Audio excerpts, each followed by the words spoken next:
ہم نے دی ہے، ہم نے ان کو آفسوں میں بٹھا دیا ہے، عورتوں کو عزت ہم نے دی ہے، ہم نے ان کو جو ہے نوکریاں دے دی ہے۔ اللہ اکبر! یہ عورتوں کے لیے عزت نہیں ہے، اس لیے کہ عورت جو ہے وہ پارکوں میں گھومنے کے لیے نہیں ہے، عورت جو ہے وہ مردوں کے دوش بدوش چلنے کے لیے نہیں ہے، عورت جو ہے وہ نوکری کرنے کے لیے نہیں ہے، عورت جو ہے وہ تمہارے لیے عیاشی کا ذریعہ نہیں ہے، بلکہ اللہ کے محبوب فرماتے ہیں، آپ ارشاد فرماتے ہیں، عورت تو اپنے گھر کی ملکہ ہے، عورتیں تو اپنے گھر کی ملکہ ہیں۔ سرکار ارشاد فرماتے ہیں، متاع الدنیا امرأۃ صالحہ، دنیا کی بہترین پونجی نیک اور فرما بردار عورت ہے۔ کون ہے؟ نیک اور فرما بردار عورت ہے۔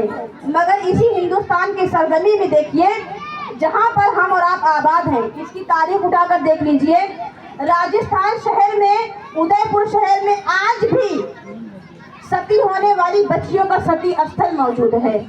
تاریخ دیکھنے والوں کی آنکھوں سے آنسو بہہ جاتے ہیں۔ اور ہندوستان کا ماحول یہ تھا کہ بار بار بچیاں یہاں تک کہہ دیا کرتی تھی کہ جب میرا شوہر اس دنیا سے جا چکا ہے، انتقال کر چکا ہے، تو میرے شوہر ہی کی چتا پہ مجھے بھی رکھ کر کے جلا دیا جائے۔ اللہ اکبر!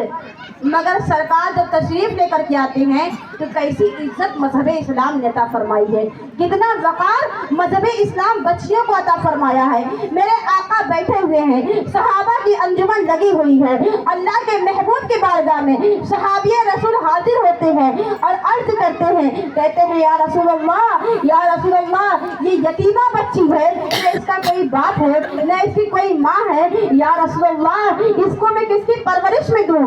جب تک مجلس سے حضرت ابو بکر صدیق رضی اللہ تعالیٰ عنہ کھڑے ہو جاتے ہیں، کھڑے ہو کر عرض کرتے ہیں، کہتے ہیں، یا رسول اللہ، اس بچی کو مجھے دے دیجئے تاکہ میں اس کی پرورش کروں۔ اللہ کے محبوب ارشاد فرماتے ہیں، ابو بکر، تمہارے لیے بہت ساری بھلائیاں ہیں، میں یہ چاہتا ہوں یہ شرف کسی اور کو مل جائے۔ تب تک حضرت عمر فاروق اعظم کھڑے ہوتے ہیں اور عرض کرتے ہیں، کہتے ہیں، یا رسول اللہ، اس بچی کو مجھے دے دی جائے تاکہ اس کی پرورش کا ذمہ میں اپنے سر اٹھا لوں۔ میرے آقا فرماتے ہیں، عمر، تمہارے لیے بہت ساری بھلائیاں ہیں، میں یہ چاہتا ہوں یہ شرف کسی اور کو مل جائے۔ عثمان غنی کھڑے ہوتے ہیں، مولا کائنات کھڑے ہو جاتے ہیں اور عرض کرتے ہیں، یا رسول اللہ، یہ بچی مجھے دے دی جائے تاکہ میں اس کی پرورش کا حق ادا کروں۔ میرے آقا ان سے بھی یہی فرماتے ہیں، اے عثمان، اے علی، میں یہ چاہتا ہوں یہ شرف کسی اور کو مل جائے، تمہارے لیے بہت ساری بھلائیاں ہیں۔